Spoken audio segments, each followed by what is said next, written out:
Coming up on this week's episode of TechSNAP, what's key at detecting a breach before it's become way too late that you've gotten fired? We'll share some key insights. Plus, what is the technical details behind that great cannon of China? We'll tell you. And then we'll break down that new French surveillance law that should be a warning to all of us. Plus, a great roundup, some fantastic questions, our answers, and much more on this week's episode of TechSNAP.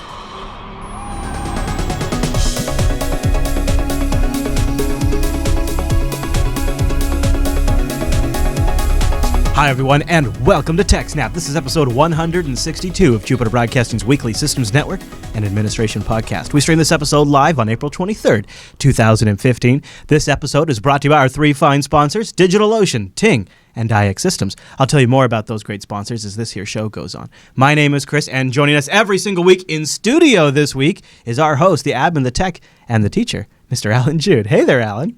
Hey, Chris, everybody. Hey, buddy. You're sitting right next to me. Yes. That's very weird. I'm not really used to that, but of course, this doesn't happen very often. This is Linux Fest Eve right now. Everybody's like getting in studio, hanging out. This is the time of year where the studio goes from like a place of business to a clubhouse. And now it's in clubhouse mode right now. Linux Fest will get here. Alan's going to be there talking ZFS, converting hundreds of Linux users to BSD. I think you're going to set a new record this year, Alan. I can feel it. Yep. So we took advantage of it, and we're going to record 2 episodes this week in studio with you guys. Mm-hmm. So if you're here live, and I see some of you are, it's going to be really awesome to have you with us. I think it's going to be fun, and I'm glad we're doing this now, because I think the week after Linux Fest, we're going to need the rest. Yep. So it's a good thing we're recording this before Linux Fest. That way the tech snaps are top-notch. Yep. All right. Well, this is a story that is almost perfect, because so often we talk about all these different hacks, all these different cyber threats, and so many times we're like, well, how did they do the attribution? And how do they detect these attacks? And how did they even know they were being attacked? And so, or specifically, how come it took them 3 months to find out? Or like in the case of, what was it, Cryptic? It took them a year?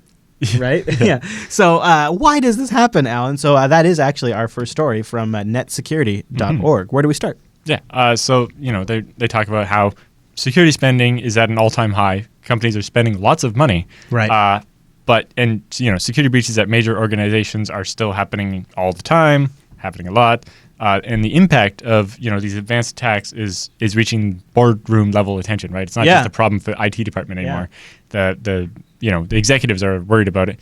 And, the heightened attention to security has freed up funds for many organizations to spend, even more money to mitigate these attacks. But at the same time, it doesn't seem to have actually solved the problem at all. Yeah, funny how that works. And it's a lot of times, it seems like when we see these mitigation techniques or whatever you want to call it, it's always up in the sort of theory and idea level. It's never really like in the practical level. Or it's a practical thing that solved one very, very specific practical problem that is probably not what's going to happen next time.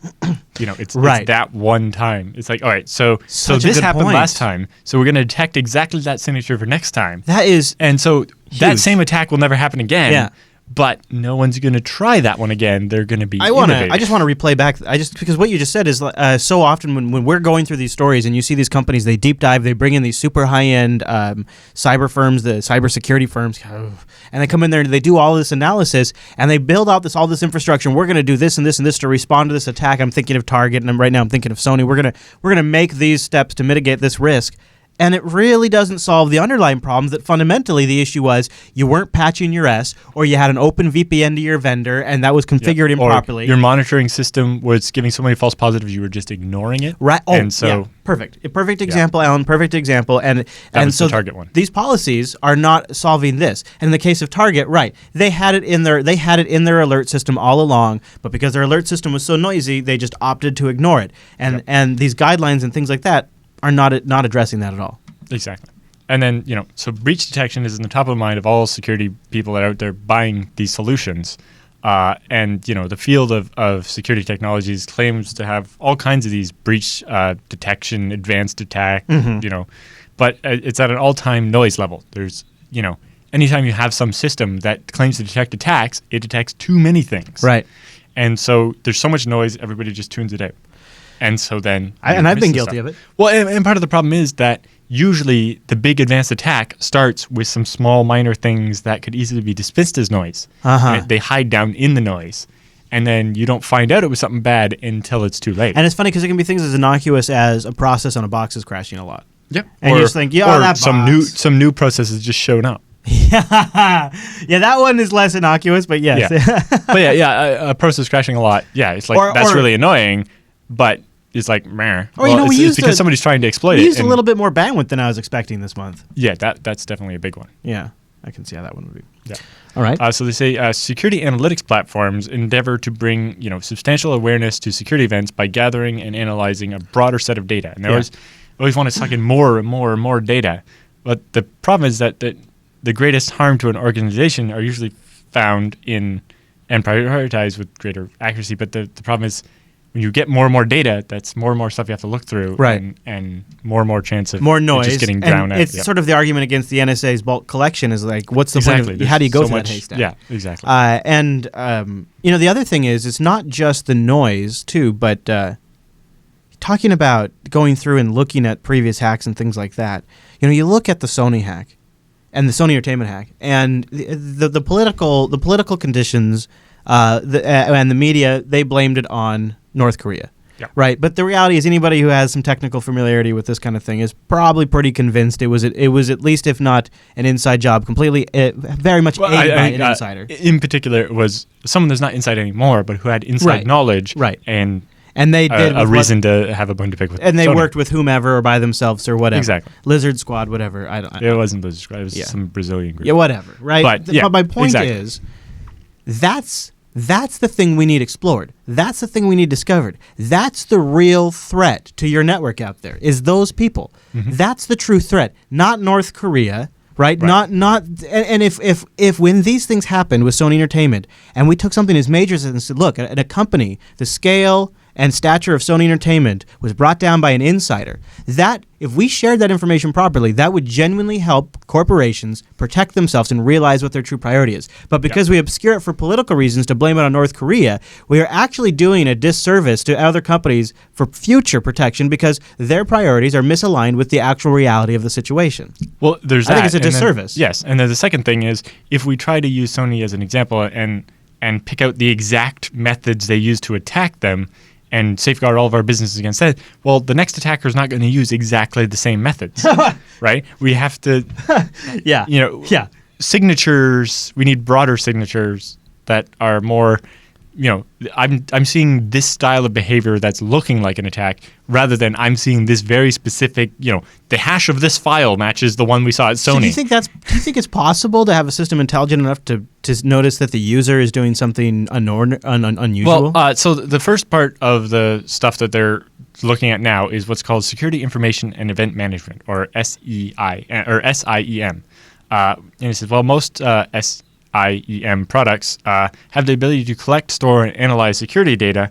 The meaning of what can be pulled out from that data, such as security data and so on, depends on how the data is reviewed, which usually ends up requiring a person. Yeah. And how well a product can perform automated analytics of that stuff and kind of pull out things, compared to when users are saying, "Give me a report where every time we saw this happen." Right. It's just not the same, and that's kind of what sets the different products apart, and where I don't think it's quite there yet, because it still takes too much human effort. And you need a happy middle ground, because it almost that. seems like you'd need some human effort to look at what the system's detecting, and then you need like a curated report for the human to go through and determine what's important or not. Exactly. Yeah. So it can try to drown out the noise and pick certain things, but I think in the end, what you need is kind of a security platform that consists of multiple different components. So you need the SIEM and looking at events and things that happen, and you need your regular monitoring and reporting, and you need what you just talked about, user behavior analytics. Right. So they're calling that UBA? Yeah. I love it.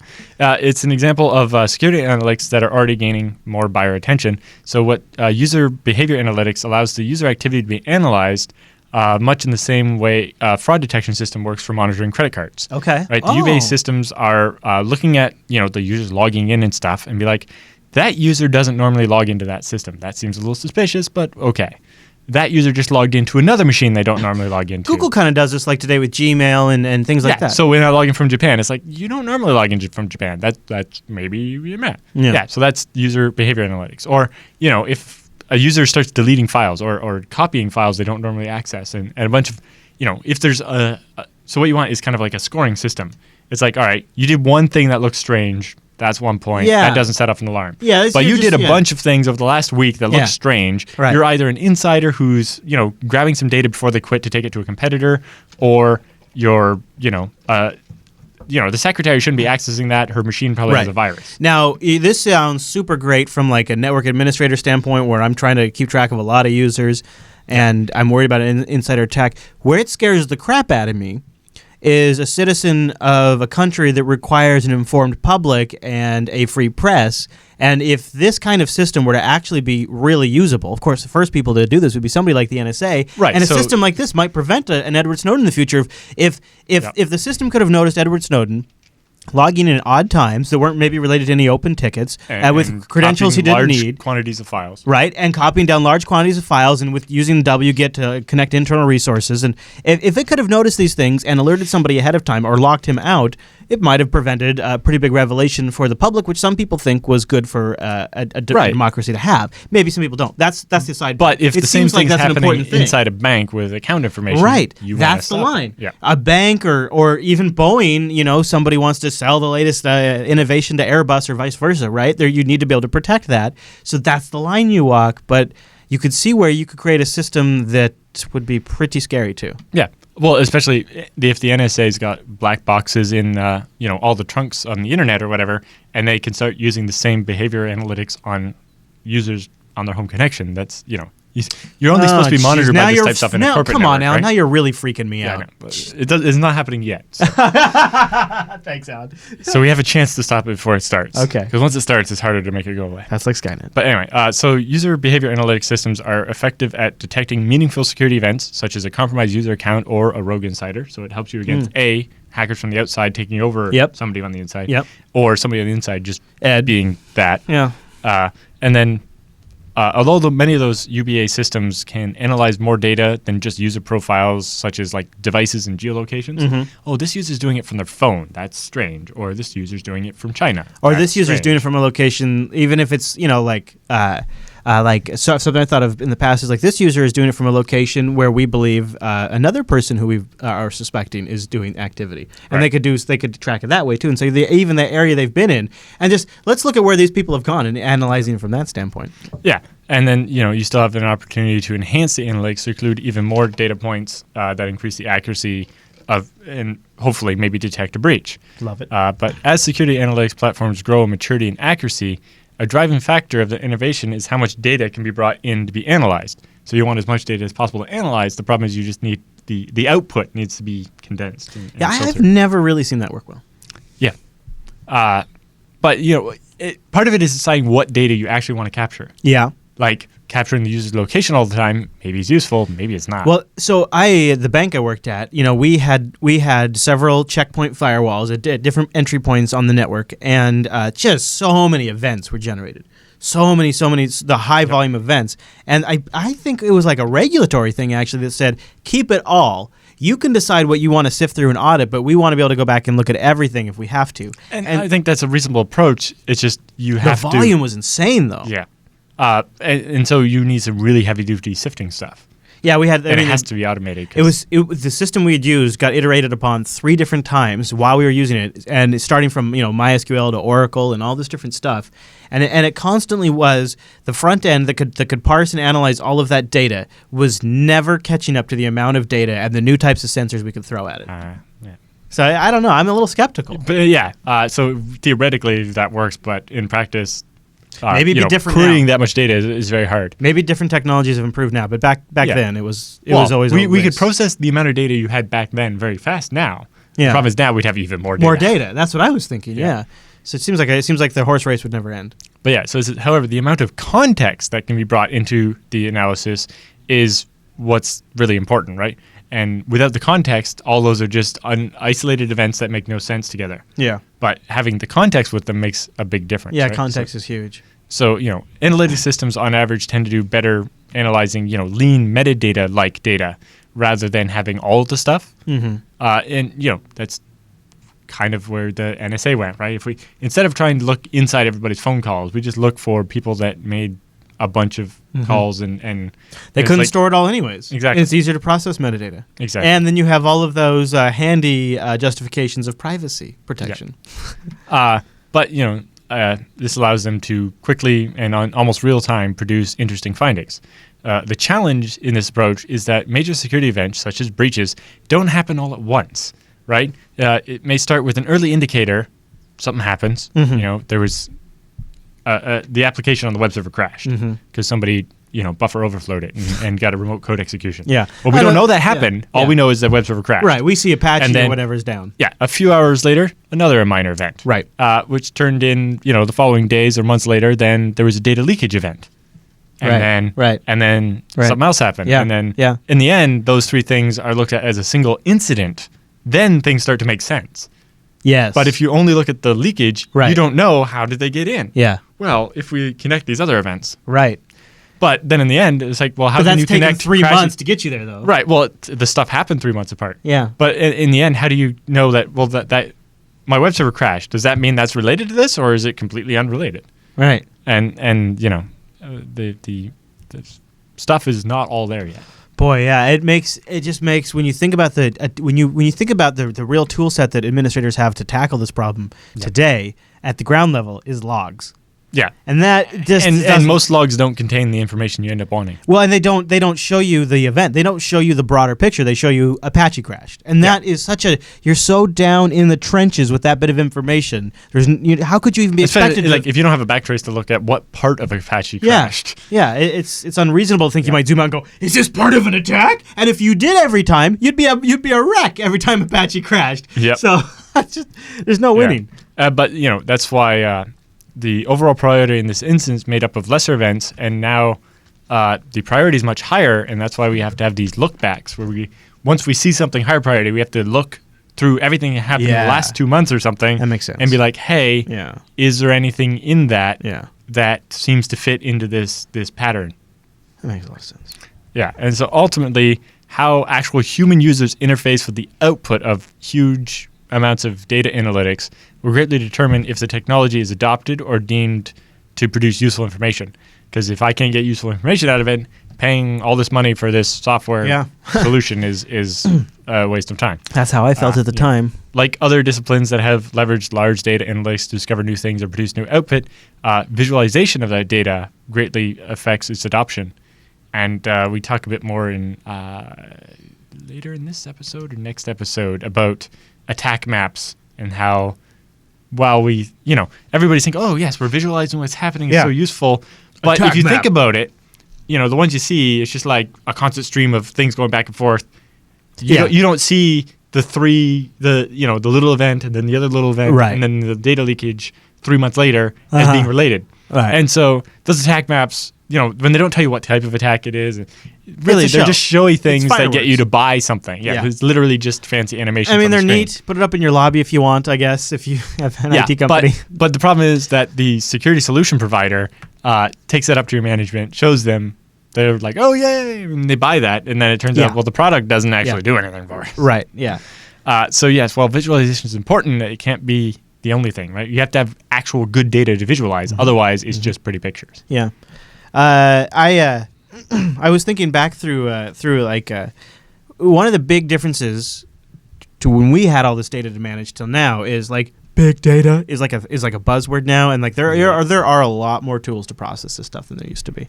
So Yeah, it is most changing big a data bit. stuff is bogus. But it makes you think. It really does make you think. Like you have to be ready to tie things together and make it click, because that's really your best tool right now is going to be clever. Stay clever and just start thinking about this stuff in the broader context when you can, and watch that stuff. Yeah. Keep your eyes peeled and make sure you're not getting drowned in Nagios notifications and shit. Yeah. It seems like that's really your first line of defense is making sure you have a really good offense on your monitoring. Make sure your monitoring is tight. In particular, you need to be able to tell every time something happens, what is different now than was there yesterday. Yeah. And stuff, right? And don't let like, the false alert slide too long. Yeah, right? exactly. Keep it tight. Yeah, if you keep getting false alerts, look into why and tune your warning levels and your crit levels and so on. Because otherwise it's just not worth it. And be careful not to tune too much the other way. I've done that before. I was like, don't nag me about this thing until it's consistently not worked for like 5 monitoring checks at 5 minutes. I was like, well, okay, so now the thing's down for half an hour before my phone beeps. Like, that's not a good enough solution anymore. No. So it's like, all right, we have to have a more reliable way to monitor it. Yeah. Well, it's an interesting problem. I'd like to hear what people out there have done. Email us, TechSNAP at jupiterbroadcasting.com. Fire it off to us, and we'd love to read it in a future show. Any other thoughts on that story? Nope. All right, well, then I'll tell you about something that's a great solution. That's our friends over at Ting. Go to techsnap.ting.com. Techsnap.ting.com will support this show, and that's a great reason to go, especially as we enter our 4th year. Which I'll talk about here in just a second. But it's also going to give you a $25 discount off your first device. And if you have a Ting-compatible device, they'll give you a $25 service credit. Boom! When you switch to Ting, go to techsnap.ting.com to get started. And if you're a small business, definitely check them out. Did you bring your Firefox OS phone in here by chance? Yes, I did. Is it with you right now? It's in the other room. Oh, okay. Yeah, Alan's got a Firefox OS phone we might throw on Ting a little bit later today. Yes. How do you do that, you say? Well, it's a great question. The process to get Alan here. See, here's Alan right here. Look, I can just point at Alan. This here is, ladies and gentlemen, this here is Alan Jude. Alan Jude is a Canadian currently visiting the United States of America. Alan Jude has a phone with him that doesn't have a GSM card. Alan Jude can go over to techsnap.ting.com and right there, $9 SIM card. $9 SIM card will put you on the new Ting GSM network, or you can get a CDMA one, whichever one you want, Alan. But of course, mine's GSM. Yeah, I think your phone's GSM. So there I you actually go. got 2 SIM card slots, so I could have my Really? personal SIM, and then You can have a work SIM in there too, huh? Well, or my regular one, so that I get my phone calls on my regular phone number, but travel one, so whatever country I'm in, I can use the data plan or whatever from there. That's clever. And save the roaming fees. And Ting is so perfect for when you're down here. You know, the other thing I like about Ting as well is Ting's approach is it's about you. It's focused on the account. You can have as many devices as you want on the line, and it's a flat $6 per device.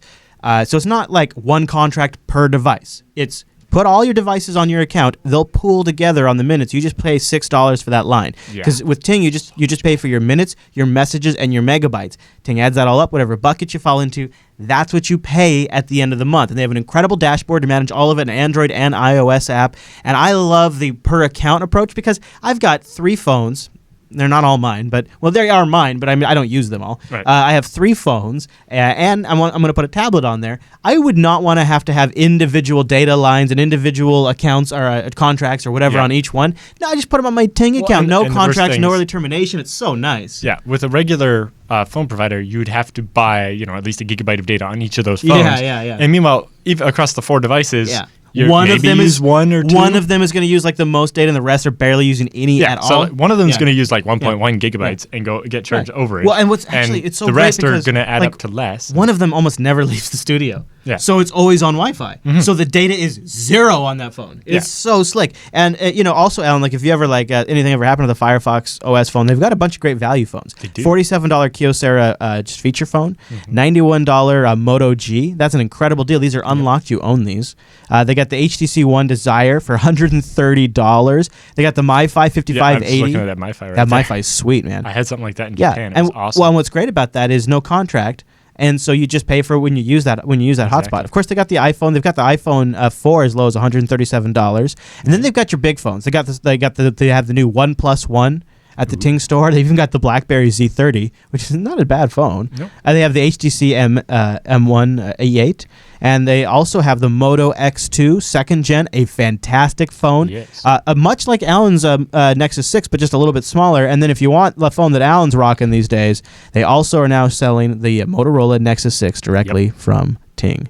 That's a good price for it, too. Yeah, go to techsnap.ting.com to get started. And also, if you're curious about what Ting's up to these days, they just posted an update about how their fiber internet service is coming along. Ooh, yes. Yep. You can go to techsnap.ting.com and read their blog. They also have a blog post up there about Google's new wireless, if you're curious about that. We talked a bit about that on Tech Talk today, this morning. That's right. The Ars Technica had done a comparison of the different phone providers, and they said, well, it's kind of hard to do Ting because their deal is so much better. Yeah.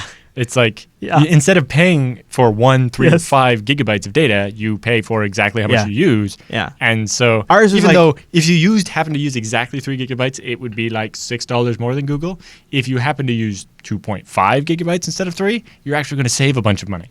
Yeah, and I loved it. They're like, essentially, like, Ting's not really comparable to anybody else because Ting doesn't do it like anybody else. Yeah. Well, and the funny thing is, like, as soon as we saw the Google Project Fi thing, whatever they call it, so they're reselling the same network as Ting, but why wouldn't they have? I would have expected Google to do the Ting style. Yeah.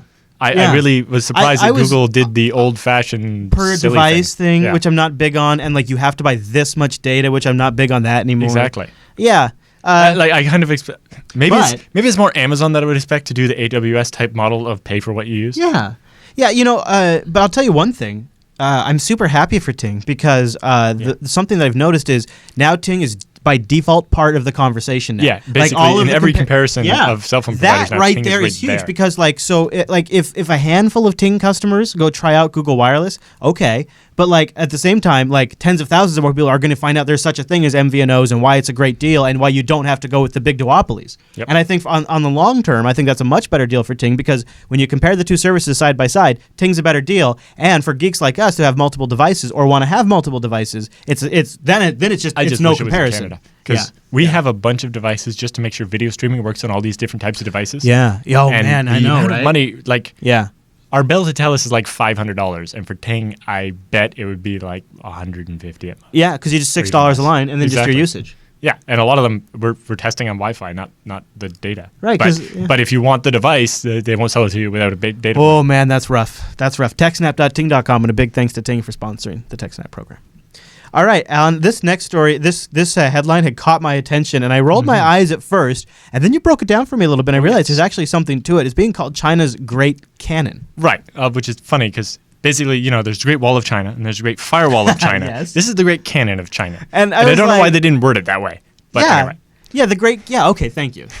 Yes. But all right. So the post that we're pointing out here from Citizen Lab, which is actually part of the University of Toronto, Oh, okay. the post describes their analysis of China's Great Cannon, which is the term they came up with for an attack tool that we identified as being separate from, but physically located with, the Great Firewall of China. Okay. The first known usage of this Great Cannon was in the recent large-scale novel denial of service attack on both GitHub and the servers used for greatfire.org. So Greatfire is the nonprofit type thing run to allow people inside China to get around the Great Firewall of China with a VPN thing, right? So they rent servers all over and hide the traffic and try to let people in China get access to the real internet without going through the Great Firewall of China. So China wants to stop that. Yeah. So they built an attack tool that's part of the Great Firewall of China. Okay. But it's separate from it, but it's part of it. And basically, as you can see what they do here, when anybody that's going through the Great Firewall of China, they rewrote some of the content of the websites they were visiting, specifically Baidu, which is a big Chinese search engine, and made them load content from the Great Firewall and GitHub's web pages. So they actually made some of the JavaScript files for Baidu try to load from GitHub. And so all of a sudden, basically, the entire country of China was hammering on GitHub every time they loaded a page. Oh my gosh! So what they essentially did is they used their own user base. Yeah. As They basically turned every machine in China into part of their botnet by doing man-in-the-middle traffic inspection and stuff. They can just do this for anything. Yeah. So this is so there was a fear back in the day that Flash would be able to do this.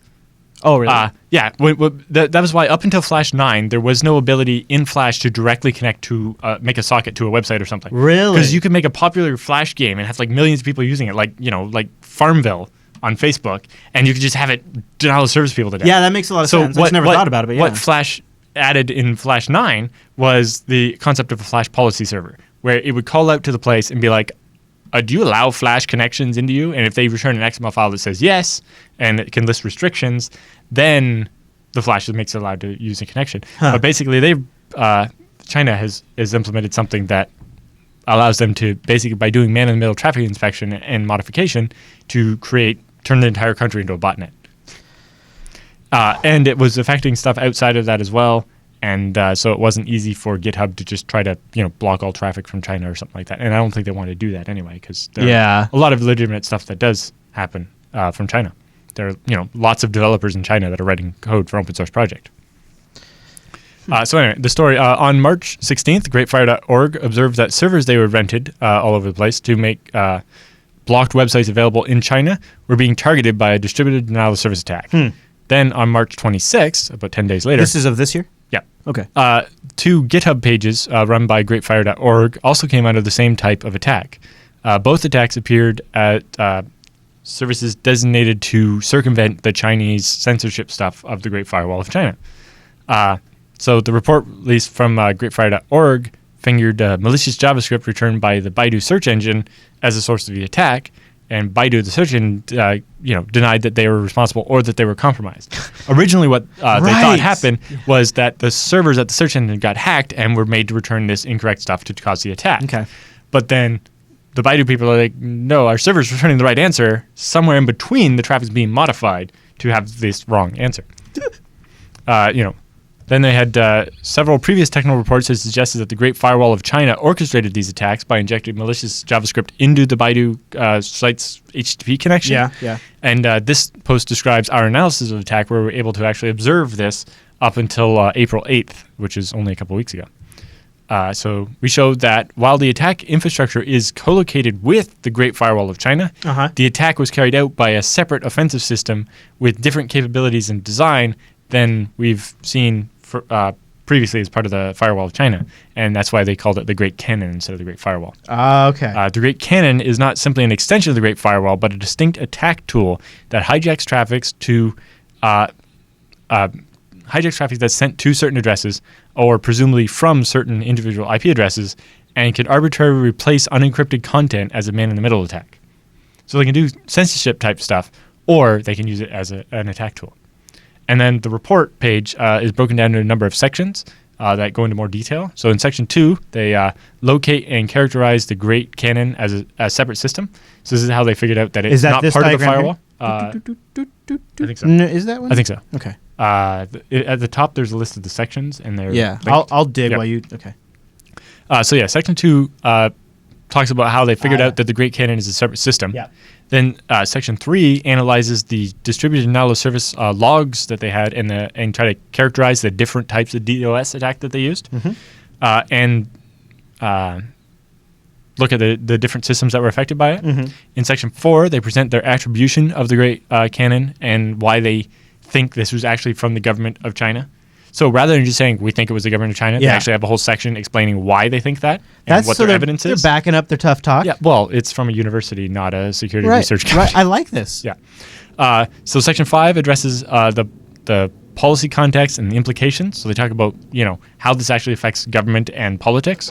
And then section 6 addresses the possibility of using the Great Cannon for target exploitation, to actually use this to take advantage of the users going through it or the sites and other evil things you could do with it. And so yes, that kind of leads me to the question, which site is going to be the target of this next? And what kind of defenses can we build against something like this? What do you think? Well, it's hard to say. As we saw with the SSH Psychos thing, some top-level providers like Level 3 and Hurricane Electric are perfectly willing to block off certain ranges of IP addresses. Now, trying to block the entire country of China next time they try to do an attack, that's going to affect a lot of legitimate traffic. But at the same time, is it maybe the only way to send a message to the Chinese government that behavior is unacceptable? Well, I don't think they have that flexibility anymore because China is becoming such an important... I think too many customers of the transit providers we need to reach our servers in China. Like, there's just so much, exactly. They're too much of an important customer. Like, how could they have a legitimate amount of leverage now? Yeah, but maybe it'll be possible for something like GitHub specifically to say, hey, we want to block all traffic coming from this range of IPs that is attacking us. Yeah. So GitHub did a fairly good job trying to mitigate that, and especially... this is some types of attack that we don't normally see. What was their total downtime from this? I don't know. It was kind of mostly it was just that their latency and error rates on their APIs and stuff got kind of high. So the site mostly worked, but every once in a while it would just not, and then you had to come back. The whole site the whole site was screwed up because they didn't like one project. Yeah, which it kind of points out that especially with something like Google Code shutting down and trying to tell everybody to move to GitHub, we've kind of ended up in a monoculture of everybody has to use GitHub, and that's one service that can be taken down. Microsoft has moved all of their stuff, or is moving all their stuff over to GitHub. Well, their open stuff, yeah. Yeah, the .NET stuff. Yeah, and nobody's used SourceForge in a while because it's all CVS. Source what? Not even familiar with it. Well, when they started putting adware into the downloaders of your open source projects, that's when people drew the line for that one. Chris didn't like that. Yeah, nobody did. No. You know what I do like? Stuff. Our next sponsor. DigitalOcean. Head over to DigitalOcean.com and use the promo code of absolute knowledge and supreme power, SnapOcean. That'll give you a $10 credit. SnapOcean. It's one word. It's lowercase. Wait. What? You're not familiar with DigitalOcean?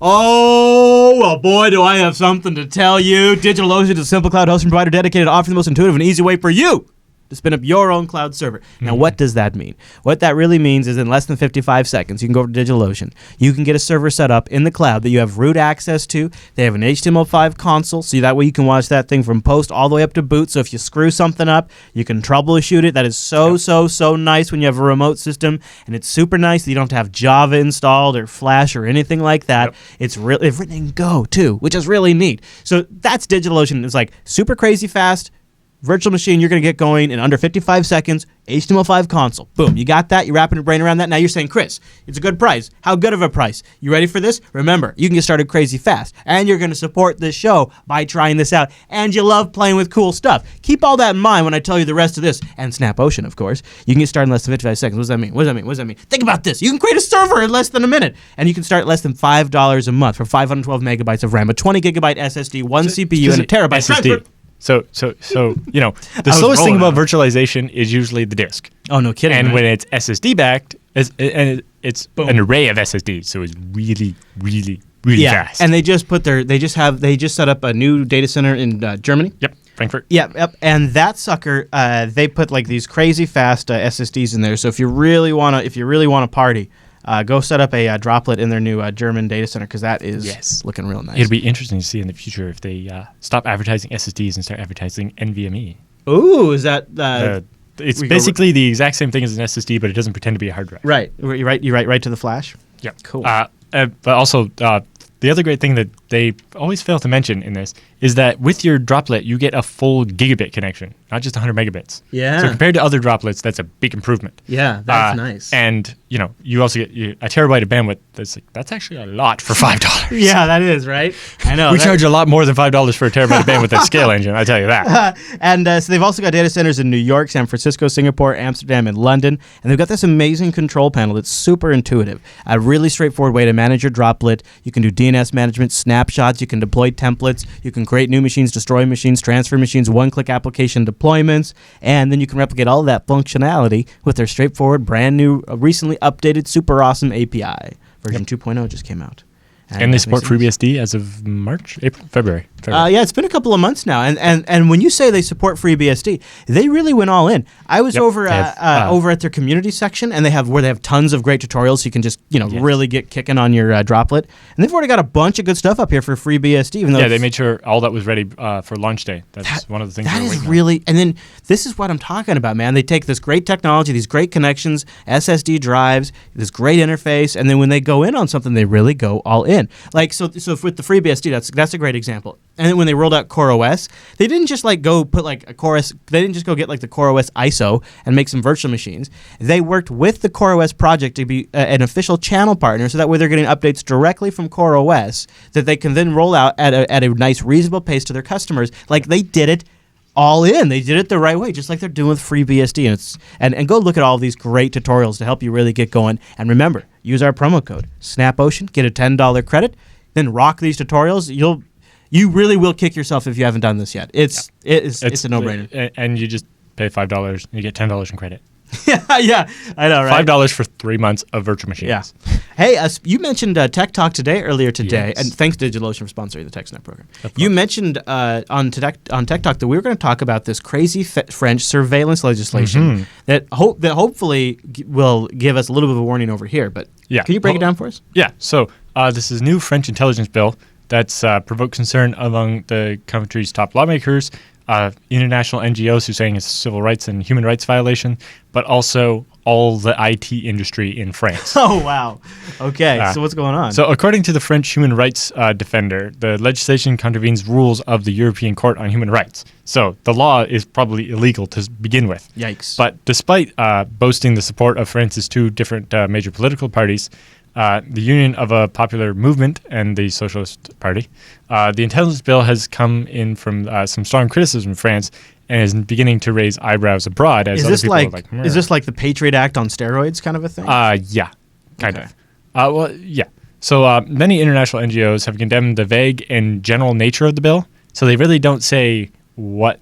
They're very generic about it so that the law can easily be abused to do whatever they want, which is obviously the first problem with it. Yeah. Designed to legalize certain surveillance practices, the bill would also broaden the powers of the security services, giving them the authority to ask private operators like, internet ISPs, backbone providers, places like DigitalOcean that rent servers, giving them the authority to ask the private operators to allow and report on the activity of internet users. The debate over using terrorism as an excuse for internet surveillance is already raging in France, especially since Paris decided to block access to certain websites after the attacks they had. The Charlie Hebdo attacks. In January 7th. And it's like, basically, this is their version of the Patriot Act. It's like, something bad happened. We can use that justification to spy on everybody.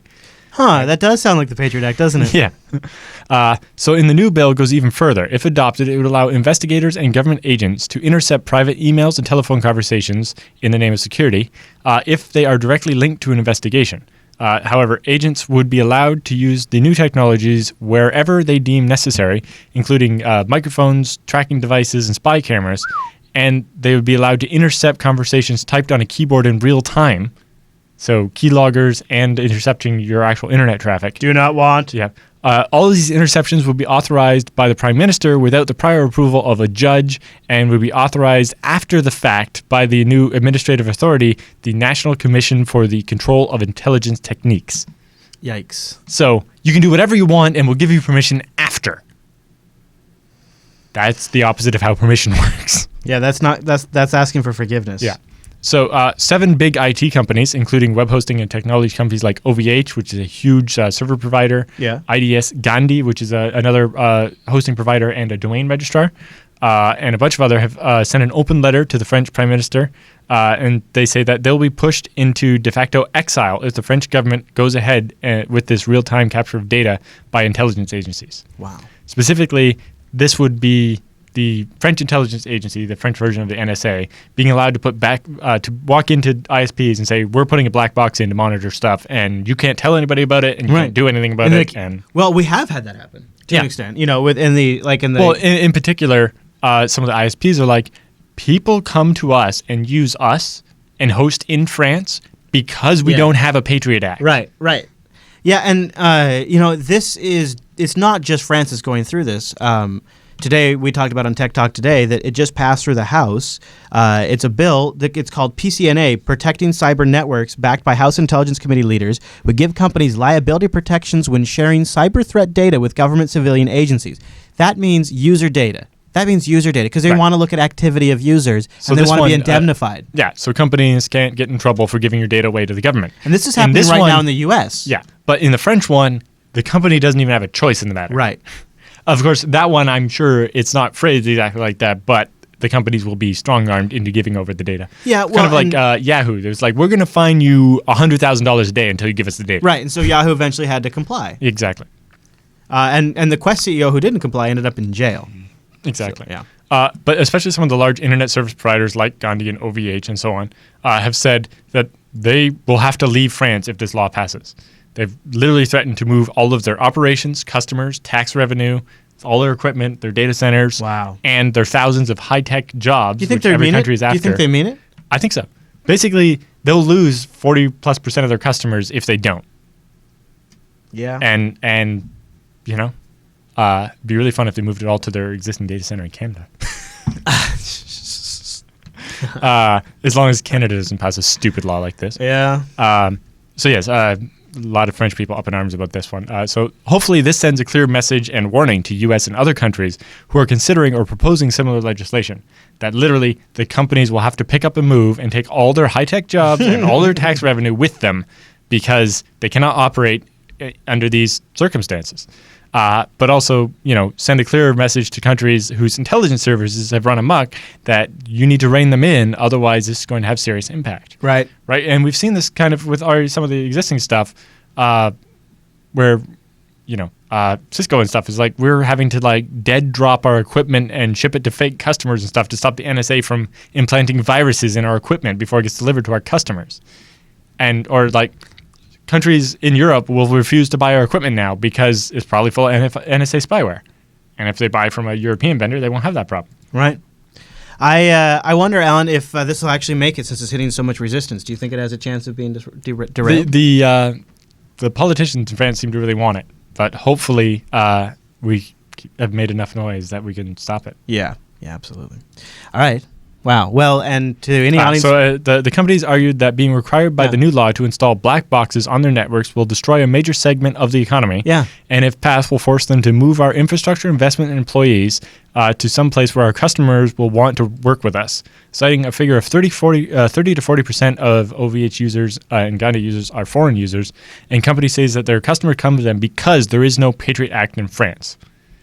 France's surveillance bill, the Projet de Loli Rassemblement. I think that was about it. Yeah, I think you nailed it. Allows the government law enforcement and intelligence agency to immediately access live phone and cellular data from anyone suspected of being linked to terrorism. These phone records can be held up to 5 years. Mm-hmm. And then I have a bunch of additional links that cover more of it. And I tried to avoid most of the stuff that was in French. But do you have servers in France? Yes, I do. What do you think? Do you think this could affect you in any way that would be bad? Well, if OVH has to pick up and move their data center, then yes, that will cause me some issues. Really? Yeah. Are you in there? Yeah, I'm in their data center in Roubaix and their one in Strasbourg, which are both in France. That's funny, Alan. That's funny. And I'm in the one in Canada. You mind if I take a minute and tell you about our friends at IX Systems?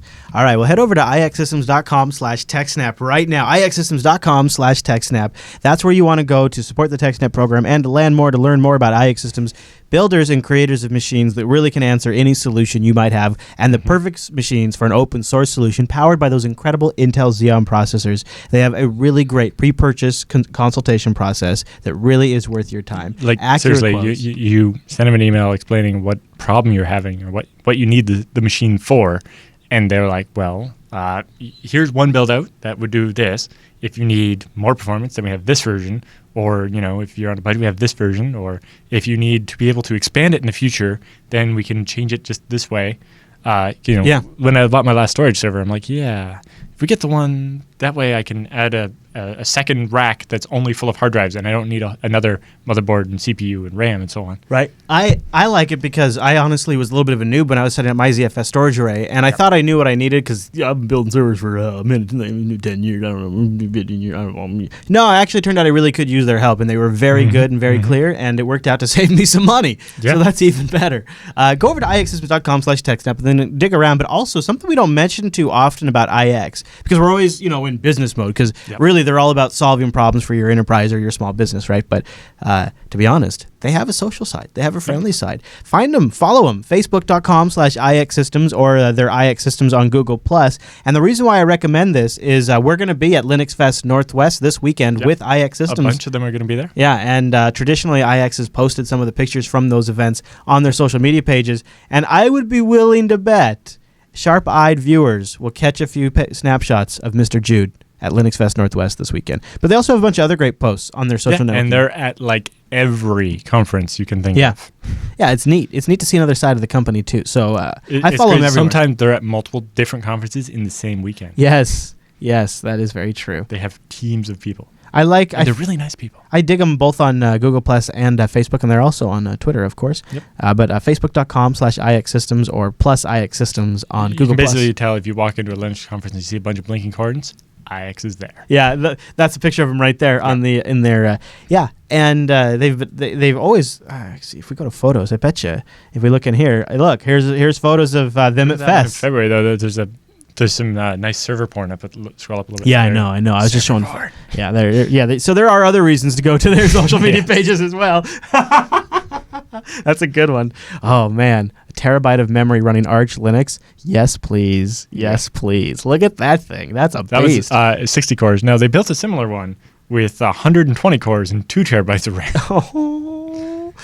So they can go all the way from a little low end Atom board with 4 gigs of RAM for a little short depth thing, quiet system to put in your house, or I have a customer that bought a box from IX and they was looking for a place to co-locate it, and then I actually got referred through IX for them. And he's got it set up with a bunch of video cards and is doing some kind of scientific research. Ooh, or Bitcoin mining, one of the two. Not Bitcoin. it's either password cracking or scientific research. Okay, all right. Hey, before we run into the feedback segment, this would be a great spot halfway into the show to download a HD version of BSD Now. Business as usual, episode 86 of the BSD Now program. Yes, and we had an awesome interview with an OpenBSD developer who uses OpenBSD in his business and supports a bunch of very large multinational corporations that are in sometimes even like 20 or 50, 100 countries, and and they're even using OpenBSD for their workstation desktops, and very fancy stuff. And he's also the developer that ported Lumina, the PCBSD's new desktop manager, to OpenBSD. And you're in studio for this episode. Yes, I was in studio for that episode. Episode 86. We also have a link in there to a tutorial on how to reformat a FreeBSD DigitalOcean to make it run OpenBSD. I saw that. That's crazy. It's the crazy stuff you can do only because DigitalOcean gives you that console you can do. For when So you can basically install the installer image of OpenBSD into the swap space in FreeBSD, reboot off of it, and then use the console to install OpenBSD over top. Wow, that's great. That's great. I've only ever done that to a Linux machine to make it run FreeBSD.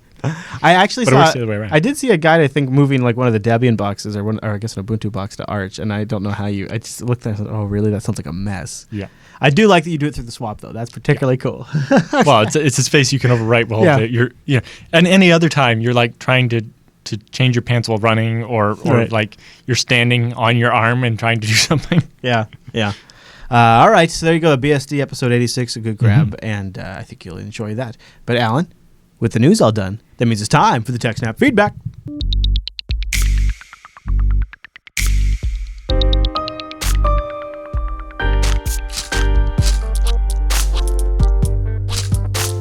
Thanks for sending your emails to TechSNAP at JupiterBroadcasting.com or popping that contact link at the top of the Jupiter Broadcasting website, or maybe, even better, start a thread in our subreddit over at TechSNAP.reddit.com. Our first email comes in from Rapper, and he has some questions about hardening SSH on your server. He says, "Hi, Alan and Chris. My server, having gotten hacked and having to reset it all up, has sharpened my mind on server security. I'm going to just stop there for a sec. How did it get hacked? And I'm most likely not through SSH. And if it was through SSH, then you had a password that was that easily guessable. And probably. That's kind of a shame on you. Yeah. I would love the details. I'm guessing more likely it was some web application, old version of MySQL or WordPress or something like that. Guys, if you want to give us the details on that kind of stuff, we'd love it. Yeah. If you don't want us to share them, you can indicate that this part is private, just so we understand the context, so we can answer the question better. Oh, that would okay. All right, that's a very good point. We prefer it if we can share it because it's a good story. So now he's thinking about security, and he says, I was looking into the idea whether you could have a false SSH port, and he found out about NocD, and he links us to a DigitalOcean tutorial on NocD. I'm still looking into this, and it might be a bit much for my case, but I don't think I remember Alan or yourself mentioning this type of thing, i.e. SSH hardening tricks in general. My actual idea was trying to see if you set up a double SSH. I wanted to log in and then make it ask me to log in again as sort of a form of a two-part authentication. Perhaps maybe I would port forward initially. Or I'm sorry, I said internally. Private keys are a good idea, but they are difficult to understand, and I see other security issues. Securing them on your home PC is hard to do. Well, normally with an SSH key, it's actually encrypted with a password. So when you go to log in, instead of you typing a password that gets sent to the remote server, you type a password that decrypts the private key that is then used to connect to the remote server. So you have the security of the private key requires a password on your local machine. I'm getting a little nervous when I read Rapper's email, to be honest with you. I feel like maybe Rapper's in over his head a little bit. A little bit, and the SSH keys are not that complicated, and they're definitely more secure than passwords. So don't be scared away by the complication. They're really not that complicated. And there are some tools out there to make them easier to use. Yep. The YubiKey that Noah has is very nice. That's a great one. I'm actually looking at buying one of What those. do you think about his question regarding port knocking? Okay, so port knocking, the way this works is you make a connection to a random port and then another connection to a different random port. And depending on like the pattern you use. Yeah, so if you connect to those two quickly enough in the right order, then your IP is added to the firewall saying, allow this guy to connect to the regular SSH port. I mean, on a real basic level, it's called port knocking because the software on the machine is waiting for you to do the secret knock on the door. Yeah. And then that only IPs that have done that are allowed into the firewall for X minutes or whatever. Right. And So yes, that allows you to basically make it look like SSH isn't running and not get picked up by port scans and stuff. I don't know that it's that useful. Seems like if it's something would be hard to do from your phone, and when you want to SSH from your phone, it's usually an emergency type situation, and you really wish you install this crap in the way. It seems like if you always knew you were connecting from a client that supported port knocking in a way that would match what you can also say my house is always whitelisted, so I only have to port knock when I'm on the road. But I've never found port knocking to be totally practical. Yeah, and basically your SSH can be secured by not having the common ways that people get in. Yeah. Be a problem. And then something like fail to ban or deny host that will block people after too many failed attempts. Requiring a key if you can do it. He mentioned about a fake SSH. You could do something like that. Basically a honeypot running a port 22 looking for people that connect to it. If all your real users know that, hey, we actually run SSH on port like 9444 or something like that. Yeah, I know, but you know what he's going to get? Anybody who connects to 22, you can block them. The problem is you're going to accidentally do that yourself one time and block yourself. Well, and you know what he's going to get if he does that? He's going to get tons of failed login attempts. Well, that's what he'll get. And because there's scripts that are just going to hit your IP and try to log in, and you're going to get all obsessed about that, and it's just totally normal. Yeah. Well, with the fake SSH on port 22, you can just auto block anybody who ever connects to it, right? And without logging it. I do kind of like that. That sounds mischievous. That's a honeypot, right? It's like anybody that runs into this is obviously not until you go block yourself. They're out scanning, until you block yourself, which is the problem. Hiding SSH on a high port number doesn't really work. The bots actually scan every port number now because that's so common. And people that hide their SSH on a high port number are the ones that usually don't bother with making it keys only or having really strong passwords and stuff, right? So, I hid it. Nobody's going to know. It doesn't matter. Every machine's getting this all the time. Right. A little bit less now that Cisco pulled the plug on that SSH freakers, but I imagine those guys will be back in a couple days anyway. So, port knocking seems okay, but it doesn't seem that good. For the double SSH thing, rather than port forwarding, you should look at the tutorial we did on BSD Now, where you can do SSH chaining. So, for example, to get to SSH from somewhere into my house, to get to my file server, you can't actually connect to my file server directly from the internet because security. You have to go through what's called a bastion host. So you SSH into my router in a container thing, and once you're in there, you can then SSH from there into the file server. So you can actually, using the script and the config examples we set up on BSD Now. I'll put a link to this in the show notes. Yep. You can actually make an alias. So you can just say SSH file server, and it'll actually do the two steps for you. It'll SSH into the router, and then on the router, execute the command to SSH into the file server and pass it through. And you can set up multiple levels of this. Because I know, with my a friend of co-developer at FreeBSD, worked with a company that makes the software that processes checks for like every bank in the U.S. Mm-hmm. Well, he had to go through a couple layers of this to log into machines at work from on the road and stuff. Okay. So like he would have to, even the control system at Scale Engine, I actually have to SSH into a trusted machine at my house and then SSH into it. So I've done that too. Yeah, I've done that as well. To get to it from on the road right here, I have to go to my router, to my desktop, and then to the server. That feels to me like a pretty comfortable compromise. Yep. And something I grok, something that's easily doable, and something that technology makes pretty possible. So I just dropped in the show notes right by this question the link to the article over on BSD. And you can also use it to configure a jump host where you want every SSH connection you make to always go through one server before it goes out. Oh, okay. Which you can use to hide where you're coming from, or if you're on hotel Wi-Fi or something and want to make sure and really kind of standardize that process. Yep. That's nice. Yeah. All right. Greg writes in with our next question. He says, in your last show, you were a little bit sad and surprised that there were no ZFS questions. So here's what boggles my mind. You ready for this one, Alan? Mm-hmm. In between of saving a large file, let's say it's several hundred megabytes, a snapshot occurs, then we get one part of the file in one snapshot, and another part of the file hasn't been yet snapshotted. Mm-hmm. Later on, I change the file, save it, and close. The whole file at this point has been changed.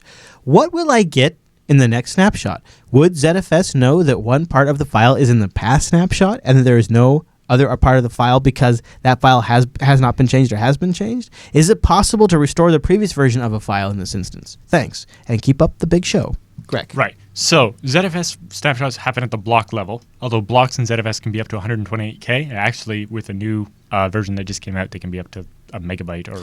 Is that standard though? Like if yeah. you So the default in ZFS is up to 128 kilobytes, although smaller automatically if your file isn't that big. Oh, okay. And also the way ZFS works, unless you're writing a file, what's called synchronously, where like a database does that. Yeah.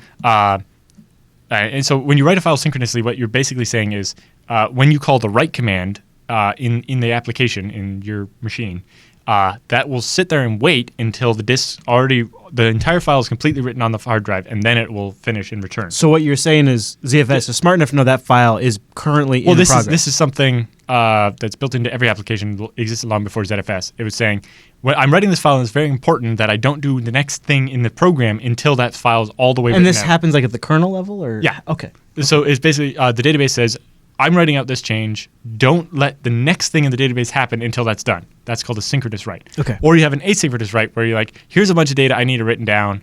I call write, and then it returns immediately, and I can go on and keep doing more work, and then do some more writes. And with those, ZFS will just flushes them out in big chunks every 5 seconds. So that instead of being your hard drive busy all the time with little tiny writes, it batches up in one big block and then slaps them down on the disk really quickly. So sequentially, so it makes it faster. Does he need to even worry about this? It depends. So it depends what the application is. If the application is very sensitive to the file being being in a half consistent state or something, then it will probably be synchronous and like a binary log or something like that. Or a database like a MySQL database. Yeah. Then MySQL will call sync every time it's finished one transaction or one chunk of change. Yeah. And when you do a snapshot, it waits till all the sync things are finished syncing and then does the snapshot. Okay. So you will get the consistent version of the file. If it's asynchronous, when you call the snapshot command, it stops everything that's been read up to that point, lets it finish, then does the snapshot and returns. Okay. So yes, if you have a log file that you're updating once a second and you take a snapshot, you'll have up to the second where you took the snapshot, and everything after won't be in the snapshot. When you take a new snapshot, it'll be only the blocks that were used for the changes. So it doesn't have to store the file twice. But if you change an earlier block, something you don't normally do in a log file, but if you change one earlier block, it could be in a database. Then only that one block will actually be written again here, and you'll actually keep both versions because that's how the snapshot works. Okay. If you access it via the snapshot, you get the older version of the file, how it existed the exact second the snapshot was taken. Yeah. So that's how snapshot works. You get the file exactly how it looked the second the snapshot was taken. Right. So in your case where you're writing and taking snapshots, sometimes it's not possible to get the exact version that existed at a certain time. If you want that version of exactly how it existed at this exact second, you need to take a snapshot at that second. That makes sense. Okay.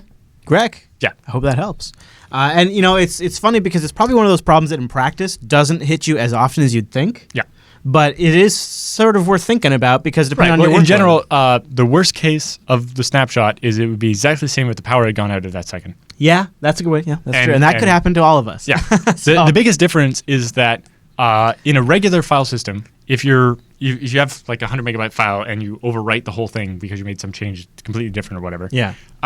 And you're halfway through writing it and the power goes out, when you reboot on UFS or EXT or whatever file system you have, a regular type file system, you will have that half the new file and half the old file, and it's all gibberish, right? Yes.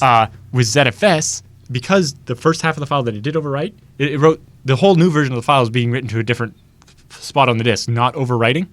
And so when it says, oh, this one never finished writing, so I'm going to throw that away. And when you reboot, you get how that file was like 2 seconds before the power outage when the file was perfect. Right. And which that's a good big difference. In most cases is perfect. Exactly what you want. If your choice is how the file looked 2 seconds ago or gibberish, which version do you want? Yeah. Right.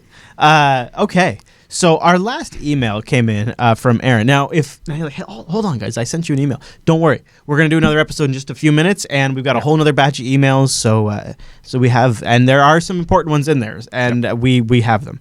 But Aaron writes in, and I just want to put this in here because you keep forgetting to mention this in the show. I have something even bigger I forgot to mention. All right. After this? The last question reminded me of it, and yes, it's related. So Aaron writes in, and he spotted, I love this, he's just browsing on the internet, and he finds Alan on the internet in a video at the 27-minute mark. He says, of course, Go figure. The topic is ZFS, and it is the Yes, open I think ZFS. we kind of forgot to promote this on this show. We did it on BSD Now. Well, we kind of mentioned it was coming, but then So here, look at this. He linked it. I think he covered most of it. It was just here's the Alan cameo. Wondering, is there anything special we can do in ZFS to be more compatible with SMR? Like in most cases, ZFS doesn't overwrite anything in place, so really the only parts of ZFS that get overwritten in place are the labels for the ring for the Uber block, right? I like that you set up the Tetris lamp for this. That's nice, dude. And you rocking the original. Is that the OG headset or is that a new headset? Yes, that's the original one. Okay. Yeah. That's good. So this was ZFS office hours, which is something that's supposed to happen once a quarter, but basically only happen once a year.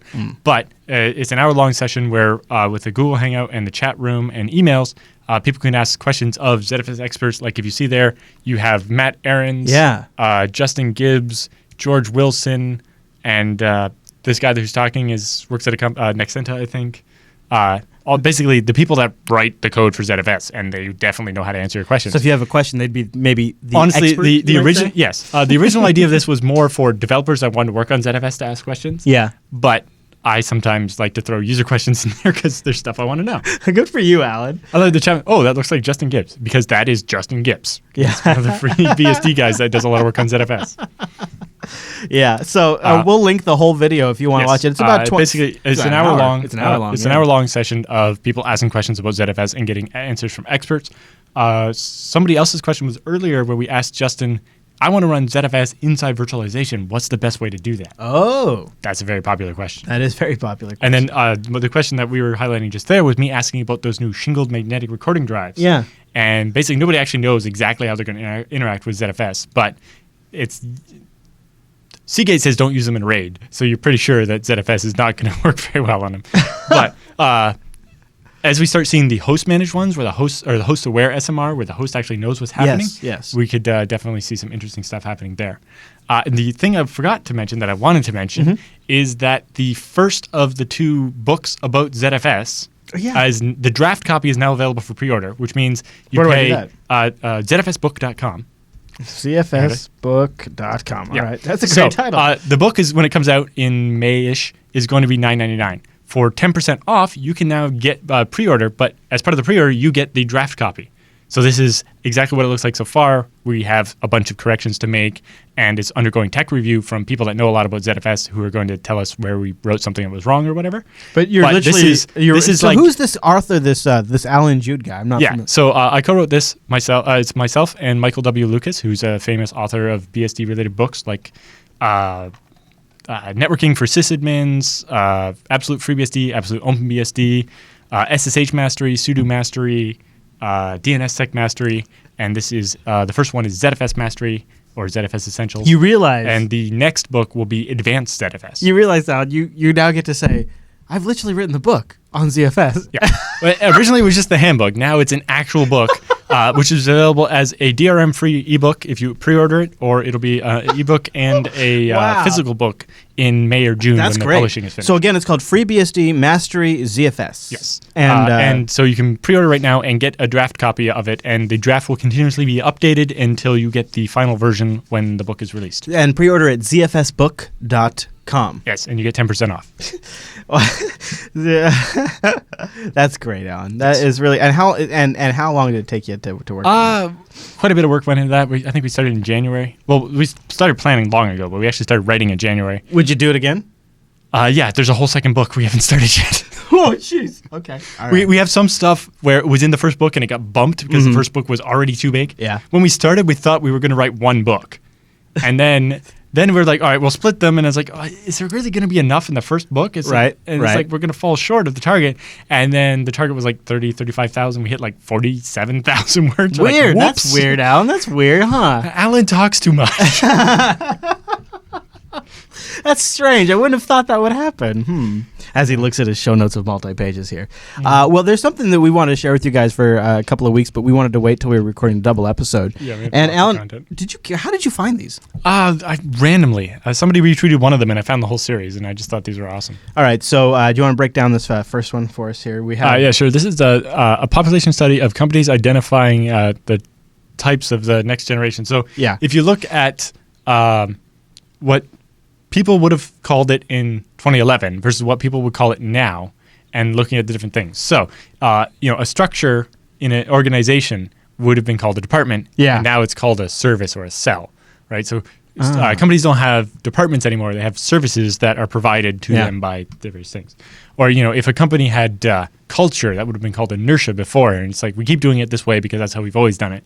Now we call that a fluid thing or something weird like that. Corporate focus. Yeah, their strategy of corporate focus before would have been profit. Now it's disruption. Instead of making money, you want to ruin somebody else's business, Right. or invent a new business model by destroying the old one. Yeah, Uber, for example, is a classic one. Yeah, they're trying to disrupt the market by making the old business models not work and their business model be the only one that still works. Or if you had big data, you used to use big data, now you're driven by big data and things like that. Or if you had resiliency, you had N+1, right? So even if one of our generators fails, we still have a second generator, we'll be fine. Yeah. Now you're designed to fail. Designed for failure. Yeah, so it's like we fail We're all ready the time. for failure. We've designed it in. Well, it's like Netflix has a system they called Chaos Monkey, Right. And they have a whole seeming army of different things where they purposely go and break their stuff in live production to make sure that it's going to adapt. Or like Google with their motherboards on the shelf, designed, built with failure in mind. Yeah, each one has its own battery because a UPS can fail. And this way, if a UPS fails, it only fails on the one machine. Yeah. Or failure testing. It used to be called disaster recovery, right? When we make sure that it still was. Yeah. So we have disaster recovery. If a hard drive fails or a machine fails, we can make sure we can restore it from backup. Now it's called chaos engines, like the Chaos Monkey from Netflix, where we purposely break stuff all the time to make sure that our systems are always recovering properly. It's a slightly different approach, but it's basically the same. Or if you needed more capacity, you used to scale up. Now you scale out. Yeah. And so. Yeah, all right. Boy, that is true. Boy, it makes you feel does it make you feel like an old man when you see that? A little bit, yes. A little bit, yeah. All right, well, here's another one. Here is an examination of strategic play versus action, concluding that action, whilst important, was not the key. Now, what's this, Alan? It's a graphic. Oh, is that all you got for me? Basically, it's a chart showing where different things end up, right? Yeah. If you have believers, they always think that, they're down in this quadrant with most of this and most of this, whereas a player is up here like this, and thinkers are on the opposite side. All right, we'll leave this to the imagination for the audience. Basically, if you're a thinker, you're looking at how you would do it and so on. And believer, you're just buying whatever they're selling. Right. Open by default, or believers. Yeah. Or you have chancers, people that I don't care what's going to happen. I'm just going to keep hoping nothing bad ever happens. Right? Yeah. All right. Here is an examination of predictability, demonstrating that there was many knowledgeable things which often failed to exploit. So it's like looking at what's going to happen versus when it's going to happen. Right? So people thought, oh, this is definitely going to happen, and it never ends up happening. Like VR. Or people think that they think VR is going to happen and it never does. Yeah. Or they think that's not going to happen for 20 years and then it happens 2 years later. Right. Or the vice versa. Like if you would have asked me before smartphones really took off, I would have said ubiquitous internet would have taken 20 years and VR would have taken a couple of years. Yeah. And now we have ubiquitous internet and I don't have VR. Yeah. So I don't understand. And stuff like that. Yeah. Well, we have a whole series. Do you want to blast through a couple more? These ones are just looking at this one's using weak signals to identify when war or industrialization has happened and start in different fields. So looking at, infrastructure as a service and platform as a service. And by war, they don't mean actual war. They mean like... all the companies are competing with each other versus there's only one company in the area and so on. And, like Internet of Things, we're looking like, 2030 for Internet of Things to really be in full... Jeez, really? Wow. Sensor as a service, 2030. Wow, so they're going way out here. Social change, 2025 to 2030. Wow, that's coming soon. Hello, everybody. 3D printing is on the nearish horizon. Yeah, of course. Well, not really. Sorry, 2025 to 2030 before 3D printing is, something we use every day. Isn't too far out, but yeah. Not really, no. That's a good one. All right, and then we have another one here for you. A neat profile, which makes this list here, the pit of financial doom versus Nirvana. And looking at, pioneers, so the first person to get there, settlers who are actually building stuff once they get there, and then your town planners that are, looking at how can we fix the mess made by the settlers. Right.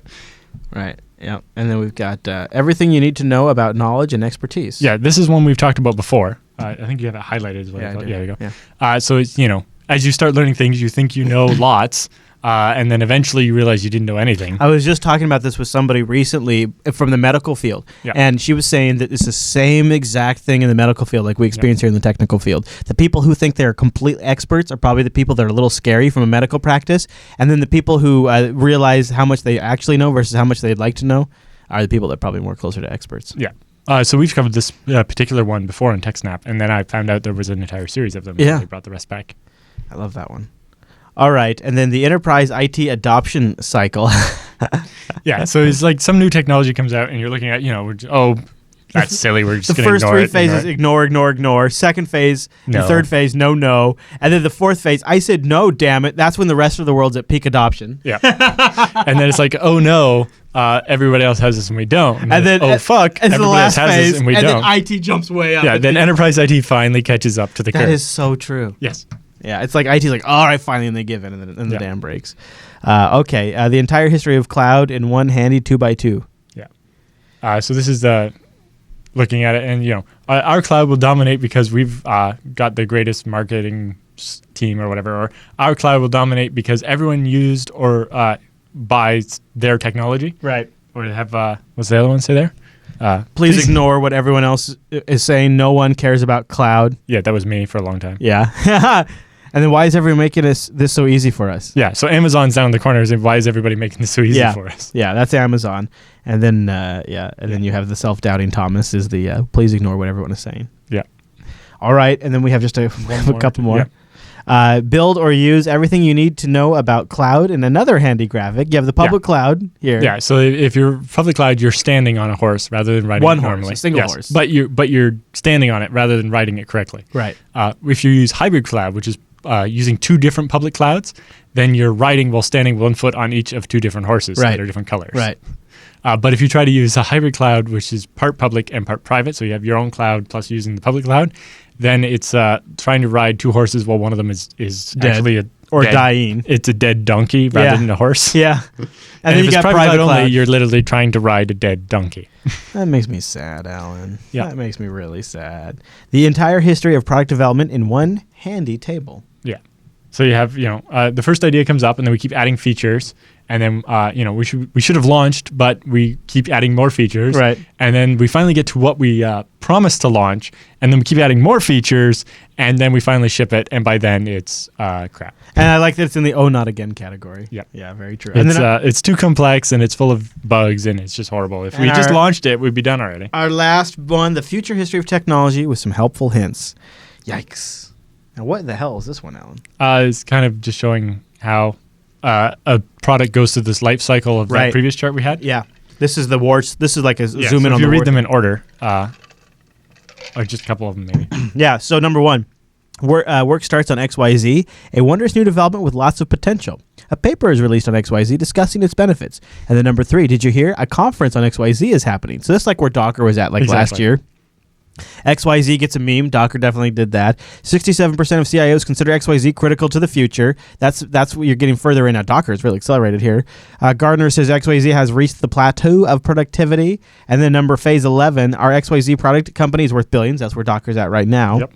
And then number 12, industrialized versions of XYZ appear. They appear to get a new meme. Gardner says the XYZ meme is the peak of inflated expectations. Yeah. And then 13, those industrialized XYZ services are only for test and dev. You'll need to product for enterprise That's solution. exactly where Docker is. They're like, don't Yep. use this for security. It's horrible. Yeah, very much so. And then 14, what we need are standards for those more industrialized forms of XYZ. Our product should be the standard. That's exactly what they're trying to do right now. So we have like LXC, Docker, zones, jails. Yeah.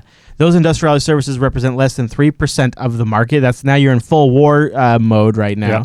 And then number 16, our XYZ product is more secure. It is the future. That's Rocket. Please buy our product. That's number 17. That'll be Docker soon. XYZ, no, we don't do that. Can I interest you? This is the last phase. Can I interest you in our new ABC thing? We think it's like magic, and one day it'll be worth billions.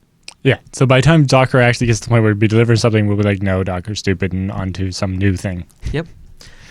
Oh, humans, when will you ever figure it out? Now, we'd love to get your emails. Go over to jupiterbroadcasting.com, click that contact link and choose TechSNAP from the dropdown, or go to techsnap.reddit.com or email us directly, techsnap@jupiterbroadcasting.com. But with the feedback all done, that means it's time for the TechSNAP Roundup.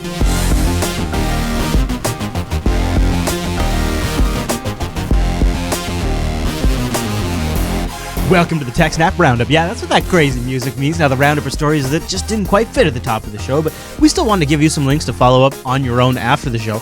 And a lot of these links were powered by our ultra amazing, incredible, spectacular, insanely great subreddit over at techsnap.reddit.com, where some of the best sysadmins in the universe, on Reddit at least, hang out. The funny thing is, there was more subreddit in this week than most weeks, because I actually went to the subreddit because Q5 was like, I posted something in the subreddit. And then while I was there, I found there was a bunch of really good stuff in there.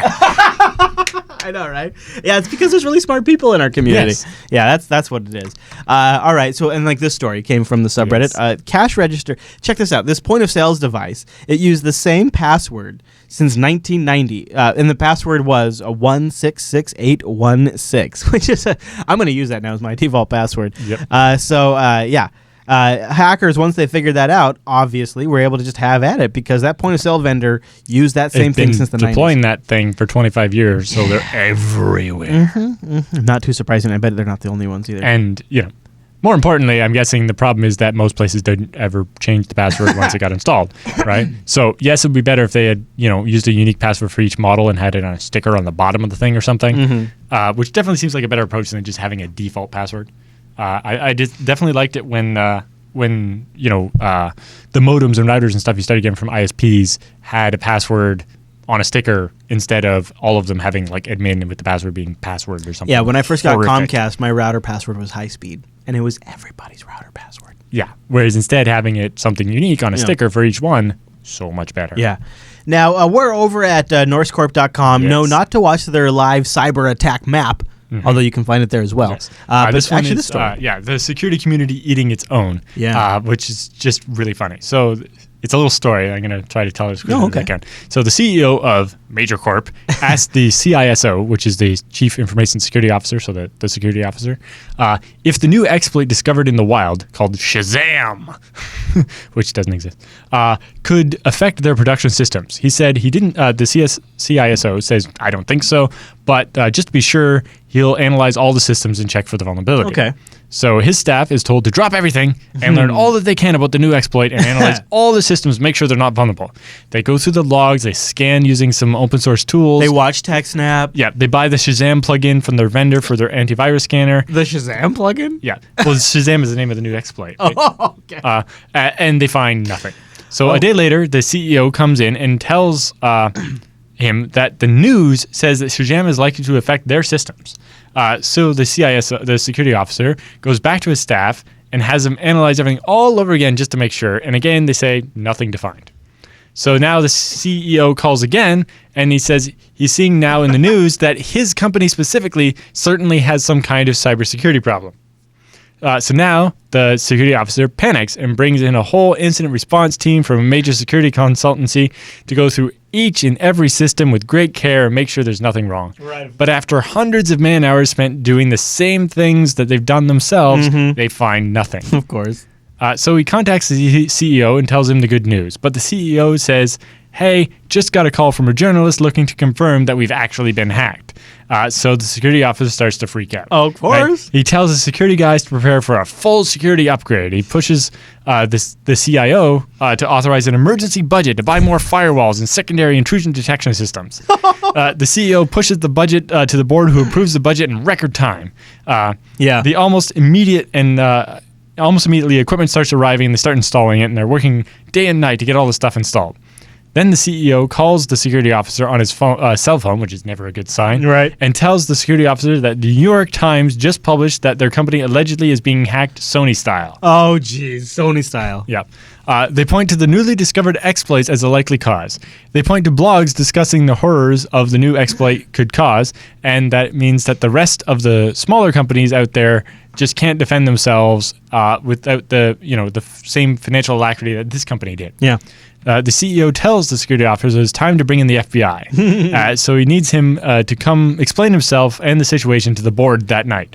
The security officer feels sick to his stomach. He goes through the weeks of reports, findings, and security upgrades, hundreds of thousands spent, and nothing. There's nothing to indicate a hack or even a problem from this exploit. So wondering if he's misunderstanding Shazam and how it could have caused this, he decides to reach out to the security community. He makes a new Twitter account so that people won't know who he is and that he's from this company. So he jumps into the trending Major Corp fail stream and tweets, "How bad is the Major Corp hack anyway?" A few seconds later, a pen tester replies and says, "Nobody knows exactly how bad it is, but the vendors and consultants say that Major Corp has been throwing money at the problem for weeks." Oh boy. Yeah. So the news that they got hacked was only there because they'd been spending money because they thought they had got it, because they heard they got hacked. Yeah.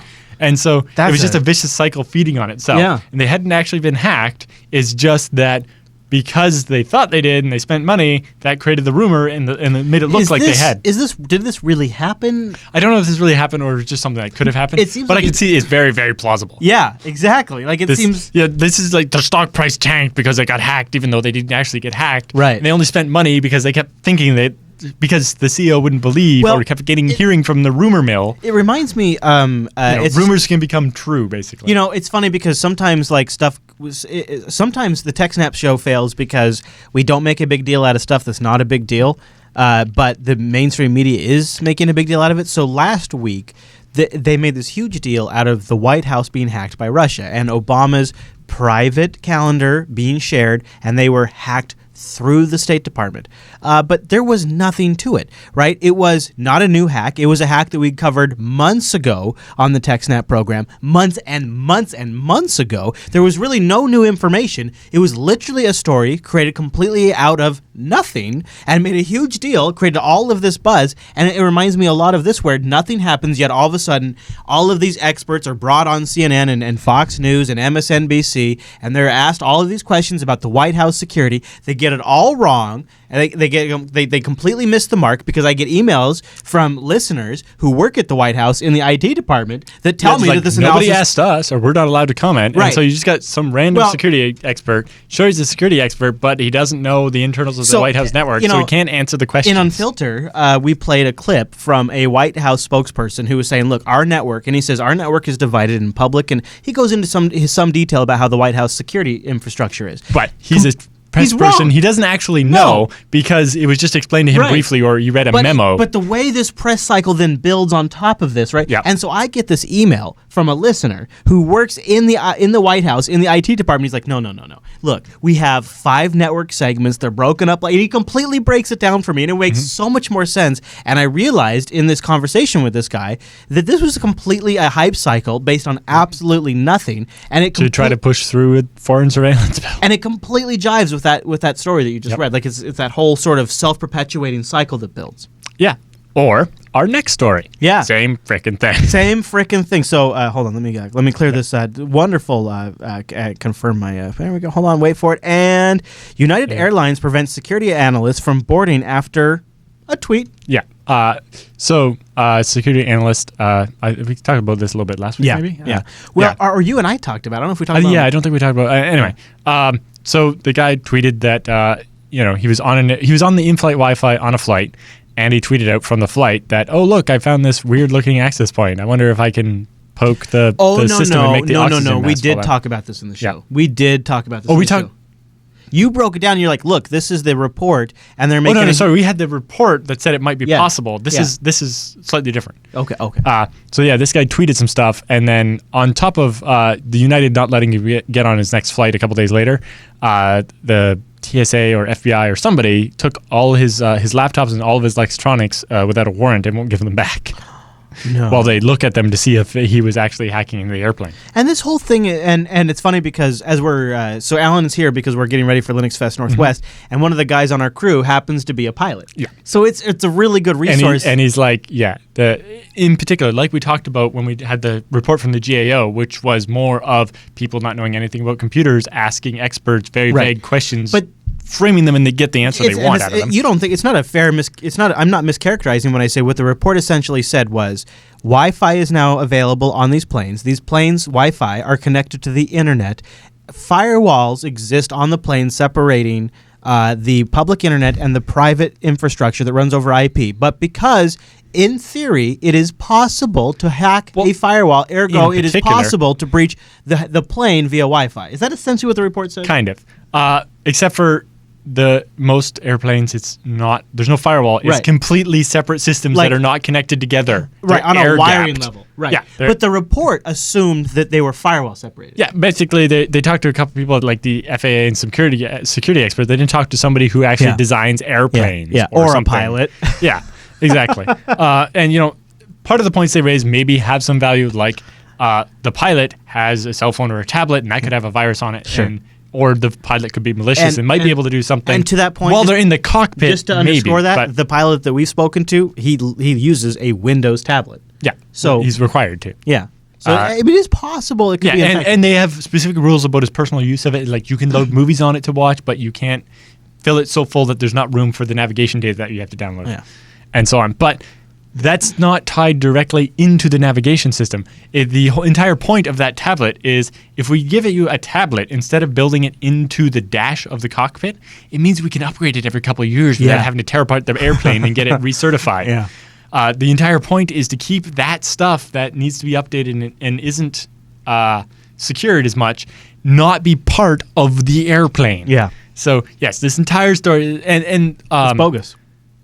Sorry, we'll talk about it in the next episode. The FBI, this week, issued a new warning to airlines telling them to watch out for people plugging into Ethernet ports at their seat when no plane actually has network jacks at your seat. I was just going to say. Like, they're talking about ones under your seat that aren't normally meant to be used. It's like, well, if they're not meant to be used by people in the cabin, why are they in the cabin? Because Because they don't actually exist. Have you ever seen an Ethernet port? No.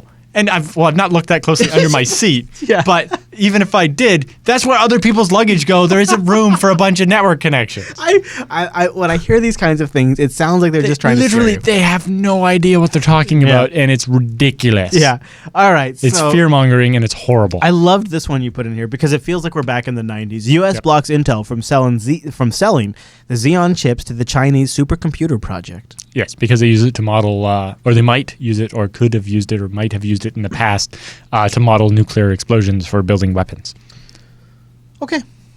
Sure. It reminds me of when Intel made the jump to Pentium. Yeah. That same restriction came in, and Yeah. they started blocking. Well, I remember AMD used to have a site where they would have all their processor models and like a BOGO MIPS or some speed rating, and it made it easier, especially when AMD had those model numbers that didn't correspond to the speed. Yes. The model number corresponded to how fast they think They it was wanted compared to it an to old feel- Pentium 4 Yeah. or something like a couple generation old processor. Yes.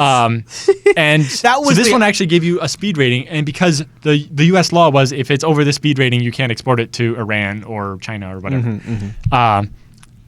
I kind of wish they had something like Intel's ARC, the ARK.intel.com, where you can look at the processors and compare them. Actually, AMD had something like that for a while. They probably still do. Anyway, I haven't bought an AMD in yet. Hey, those of you looking for love and using Match.com, Yes. watch out. HTTP only login page puts millions of passwords at risk for Match.com users. Yeah, so if you're running Wireshark on your network, or somebody else is, or you're on Wi-Fi at a coffee shop or whatever, when you go to log in, it's sent over plain text.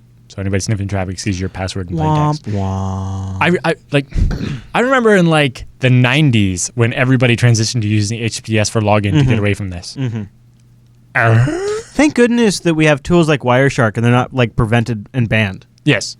And also that we have things like LastPass, so we can have a completely separate, ridiculously long password for everything. So And that if it does happen, they only get some gibberish. Last but not least, OkCupid, not Match.com. Everybody knows that. All right, Chinese hacker groups among first to target fish, but anyway. Don't pay money. FetLife.com. Chinese hacker groups among first to target networks isolated from the internet. Alan, what the hell is this story about? This is targeting air-gapped computers. Yeah, what, using temperature, heat, what, lasers? Well, I would imagine probably like USB sticks or something like the that's US not so did when they exciting. attacked the Natanz or whatever. Yes. In fact, Stuxnet. yes, and we're talking. FireEye has been doing digging on this. They picked up on it after some malware used by the group, the APT group that we've talked about before, and then since then they've been digging into this whole thing. And a lot of this article is based off some statements from Jen Whedon, the manager of strategic analysis with FireEye. It seems they say this is from FireEye. It seems that they've been successful and been good at deploying this. The organization targeted has lax security postures. They'll go after those. They say APT will infiltrate without needing to resort to more advanced, sophisticated attacks in some of these more lax organizations, and that way they don't tip their hand. Mm-hmm. They say countries primarily targeted by APT, since we've talked about them, have been India, South Korea, Malaysia, Vietnam, Thailand, Saudi Arabia, and the U.S. Yep. Mostly countries close to China, and then oil-producing countries in the U.S. Huh. I'm. It looks like they say the APT group has developed. Yeah. So this is APT 30, which is different than APT 1. Oh, I'm sorry, I misunderstood. I thought it was the same group. So this is APT just stands for Advanced Persistent I know. Threat. I just thought they were this is calling group that number group. 30, which is of the groups they've identified. But they're developing tools that are designed to move from systems connected yes. to the internet to Yes. those that aren't connected. Right. This group has existed since this 2005. They say this is kind of different version of air-gapped. It's not truly air-gapped. It means it's not connected to the internet. But if I get into the secretary's machine, then she's allowed onto the private network. Mm-hmm. Where air-gapped means it's not connected to the outside Right. at all. It's Slightly different. But basically, if you can get on a USB stick or whatever way that they use to transfer data between the air-gapped systems and the regular systems, then you can push a virus in.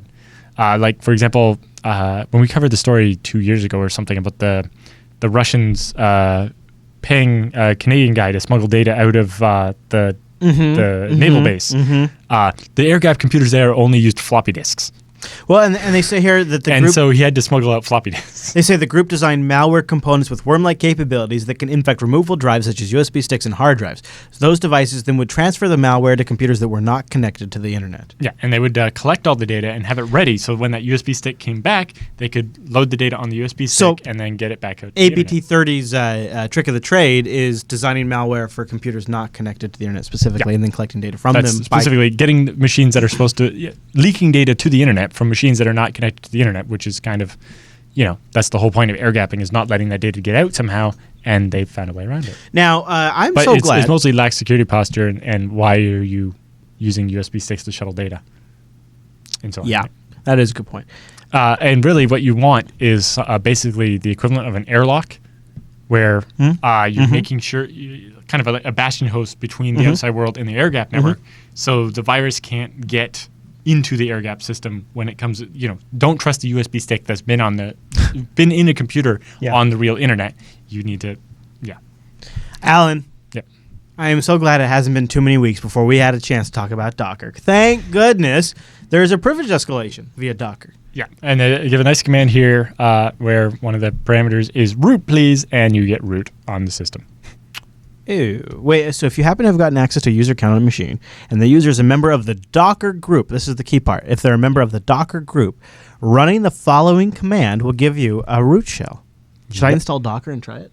You should, but it works. You want me to? Let me see how much would be involved if I wanted to install Docker real It'll quick. take a while. You think? Let's find I out. have no idea. I don't know either. I don't even know what the package is. Let's find out. I'm just going to call it Docker. My best one here is the solution is this is a hard fix for Docker because of There we many go. of I the got design Docker decisions installed. that were made.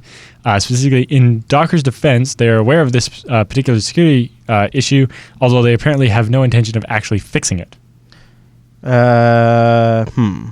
So they say I probably haven't halfway turned it on. down the security document, they do explain that the Docker group is root equivalent and why that's dangerous. It's like, well, I don't think people expect some random user group to be the equivalent of being root, because that's kind of the whole point of the root group, is that anybody outside of it is not root. Yeah. So, that's funny. We were just talking about Docker and security. There you go. We have an article in one of the episodes coming up. There you go. I tried to so install, many but I show don't notes have the on it. Docker service running yet and all that crap. Yep. So it wasn't worth continuing on, but it would have no. been fun if I could have done it in the first few seconds. Yep. All right. Now we just Metasploit. talked about The subreddit? we just talked about Intel not being able to export processors to China because of bad things. Now we have the ARMS export stuff happening to Metasploit. So Rapid7, which is a company that makes Metasploit, is now being restricted by U.S. ARMS exports rules. And basically, if the user that wants to use Metasploit, either the free community version or the pro pay version, or even just the trial of the pro pay version, if they're not from the U.S. or Canada, What? Metasploit has to manually vet them before they can give them a license. If you're in U.S. and Canada, you can just get a license easily off the website. If you're outside, you basically have to ask for one very nicely and be background checked and so on. And if you're from a government outside of the US and Canada, you're just completely restricted to not allowed to have it at all. Not allowed to have Metasploit? Yep. It's considered the equivalent of a box full of guns now. So if I'm Germany, I can't have Metasploit? Yep. If you're Germany, the government, you can't have Metasploit. I'm guessing there's some backhole for How allies the or hell is something, that but- even possible? Well, Metasploit has to manually verify everyone outside of the US and Canada that wants a copy of Metasploit now. Okay. Now, this doesn't apply. If you already have one, you're okay. They have a FAQ about it that we linked here. But basically, the U.S. government is pressuring them into trying to restrict access to this because they consider it to be equivalent to weapons of internet destruction. I like internet destruction. Wow, Metasploit. I didn't know I wielded a tool with so much power. Yeah. Ooh. So apparently, the equivalent of missiles and landmines or something. Hey, I did not expect this, but there are people out there that really, really hate to see HTTP go away. Yeah. Specifically, they want unencrypted HTTP to still be an option. And we keep seeing things like Mozilla and Google and so on kind of pushing towards everything being encrypted. And while that makes sense in a lot of cases, NASA, via the White House's GitHub page. I'm sorry, did you say the White House's GitHub page? Yep. Okay. Via their little notes tool or whatever there, they posted some reasons why they think that keeping a non-encrypted option is quite beneficial. Specifically, they're talking about giant amounts of scientific data where encrypting it is kind of a waste of CPU and it's public data anyway. But specifically, it is when there are many researchers at a university downloading it, usually the university has something like a squid proxy that's going to cache it. Yeah. So that it only gets downloaded from the internet once. And if you're talking like 40 gigabytes of data, that could be a big difference. But if it goes over HTTPS, it's encrypted, and the proxy can't tell that you're downloading the same thing as I, and so it doesn't cache it, and we use twice as much internet. Right. And this could be This is literally true for a have lot an of actual things, I impact on. suppose. Yeah. And so so for a I'm lot- thinking of package repos and all kinds of Yeah, like downloading. Well, of course, with a package repo, sometimes you want to make sure that the guy on the other That's end true. is really the real guy. That's true. So almost at some point, you're like, do we need a version of the none cipher for SSL, Yeah. where you make the connection, you use the identity verification system of SSL, even though that's not great, it's something, but then you actually do null encryption because what you're downloading doesn't need to be encrypted. You just want to make sure that it's not being modified in transit. So I guess you still need the MAC. So I don't know if the none cipher gives you that or not. But it's an interesting thought of some of the reasons why keeping unencrypted as an option might be a good thing. Alan, our last story in the roundup is a great demonstration why denying Windows credential administration. I don't even know the ID here. I'm looking at the chart here, but what this is breaking down denying certain so this access is to malware specific- authors because they need access to your credentials more than they need really anything else. Right. And So this is saying the bad guys that are trying to infiltrate your network need your logins Yeah. more than they need you to run malware. and that makes a lot of sense. yeah. So they have a chart here. They have I guess, what is this technically an infograph? I guess. Yep. All right, we'll call it infograph. They have an infograph breaking down the sins of Windows the sins of Windows credential administration. So specifically, when you do mirror imaging of all your machines, Yeah. it means that there's the same credential exists on every machine. Right. And it also means every machine can log into every other machine. Right, which is very typical on a Made Windows very network. easy for island hopping, right? Yes. And then you have abdication, right? When you just fail to manage the local accounts. Also right? very common. Everything you put everything through the domain and forget that every machine has some local accounts Right. that can log in. And- And when they're mirror image, that means every machine has the same local account. Well, and if you most hack of it the on one of times- them, you got it all. Most of the times when you're doing a mirror, you create an intentional local administration account, so that way if anything ever happens with the domain trust or anything like that, you can still log in. And at the school district where this was a big problem, students would intentionally try to break the domain trust. Yep. So you had to have a backup like that, and so you would image the same account on every single stinking machine. Right. And having an orchestration system where you have a different password for every machine and you'd be able to look that up somewhere might have been a better approach. But the biggest one is that if you get malware onto one machine, you can sit there and brute force even on the local machine, or you can extract the hash and do it offline and get that password eventually. And once you have it on the one machine, hey, it's the same on every machine in the network. I can just walk around. Or you have the sin of trade-offs, right? Excessive credential lifetimes to reduce service interruptions. If you're not rotating the password so often, you force users rotate their password all the time, but the sysadmin's accounts are open up to have passwords that last forever. I love this one. And it's not being changed. Yep. Sins of hygiene, failing to securely store credentials. You know, when you have a network where you have a lot of people that are dealing with different roles, I've seen so many businesses with a spreadsheet full of passwords. Yep. Exactly. Yep. And then also the sin of wishful thinking about two-factor authentication, especially in Windows, it can end up being one-factor authentication, and then that's worse.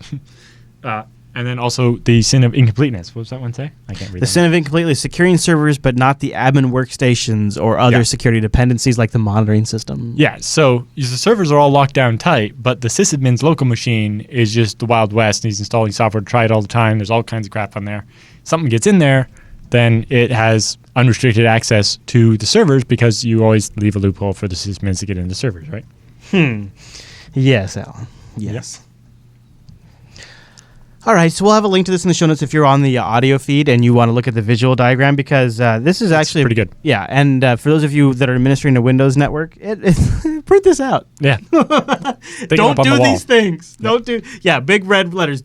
Do not do these things, and then print it out. And we'll have a link in the show notes. In fact, it turns out we have a link to every single thing we've talked about today in the show notes, including Alan's book on ZFS and all of the goodies. If you'd like to help make our show even better, go to techsnap.reddit.com, submit stories there, comment, and vote them up. Alan, if I were a pro, now next week, no good. We're not going to be live. It's no good. Because we're doing a double. But normally we would be live over at jblive.tv at 2 p.m. Pacific, which is 4 p.m. Eastern, 2100 UTC. Boom, over jblive.tv or jblive.info if you want the audio-only version of this here stream, which is great at the desk or while commuting. Don't forget about those RSS feeds. We've got those. Don't forget about them torrents. You can also even get this over RSS for a torrent and help us defer some of that bandwidth. Although, you know what? You got to earn this guy $1. Download it. You're helping Alan out. So yes. Well, also, if you notice anything wrong in it, we can correct it before it goes to print. That'd be good. All right. We have actual experts tech reviewing it right now, and that's why you get 10% off. Yes, the book. That's why you get 10% off because. No, I was telling them they should download our shows instead of using the torrents, because that also gives you $1. Not much, but it takes your dollars. Yeah, I know. They take it from me and give it to you. And then we'd love to get a review. We haven't had any reviews or comments for a while on iTunes. And while not a lot of you are iTunes users, those of you who are, we'd really appreciate the help, because it helps discovery. Exactly. It helps discovery. You want everybody else to watch TechSNAP right? too, You want to keep us around for a while, so that would help a lot with reviews in iTunes. All right, everybody. Thanks so much for tuning in this week's episode of TechSNAP. We'll see you right back here next week.